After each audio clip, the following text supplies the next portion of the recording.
Pantheon is a platform in which people can explore the process of global cultural development.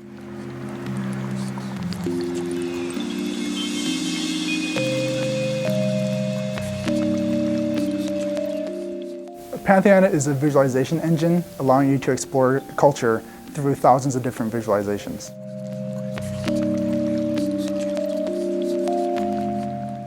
We've curated a data set of over 11,000 individuals that have contributed to global culture over time.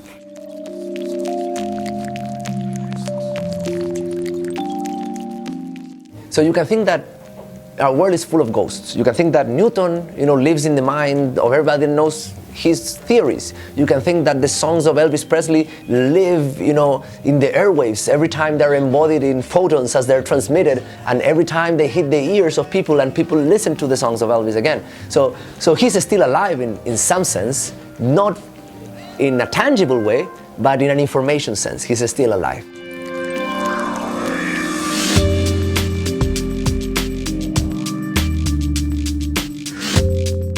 Our civilization, what has been able to do is to embody information in matter at an increasing rate, and by doing so, it endows us with capacities that allow us to embody even more information into matter. People we include in Pantheon are those who have broken the barriers of space, time, and language. First, look at the number of language editions that a person's Wikipedia entry is in. We also look at the number of page views and the variance in page views to discount for one-hit wonders. We also look at age to see the legacies that have been passed from generation to generation through millennia versus just the past few decades.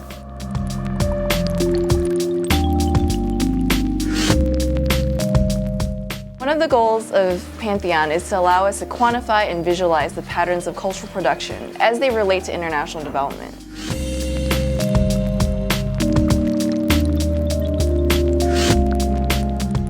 People are not born with the ability to fly, cure diseases, or communicate at long distances, but they're born in a society that can endow us with those capacities. How? Where do those capacities come from? So one way of thinking about the origin of those capacities is that they're embodied in objects, whether it's a plane that allows us to fly or a cell phone that allows us to communicate at long distances. But in reality, despite the fact that these objects are tangible, they are made of information. If you take a cell phone and you smash it against the floor, the atoms are all still there. So in some sense, it's not the physicality of the cell phone that makes it special, but it's the way in which these atoms are arranged, and that is information. Pantheon is more than just data. It's an interface between humans and data. It's not only a model, but also a tool. So anybody with a browser and internet can go on Pantheon and discover not only the data, but also the stories that are our human legacy.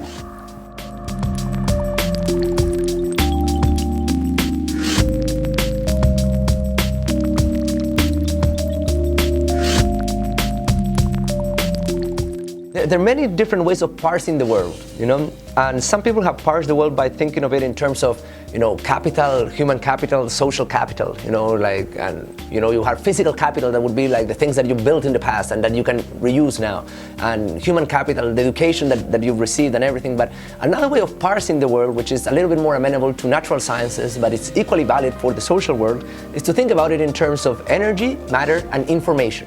And this idea of energy and matter is an idea that is very much in the general public. I think after Einstein, like this duality between energy and matter became very popular and part of common culture. But in reality, if you think about it, it's not just matter and energy, but it's the way in which matter is arranged and in the way in which energy can be used to arrange matter. And when you're using energy to arrange matter, what you're doing is processing information.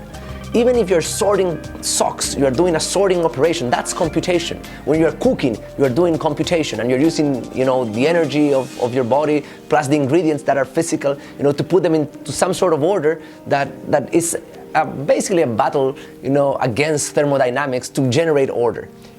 So if you think about it, we can separate the world in matter, energy, and information.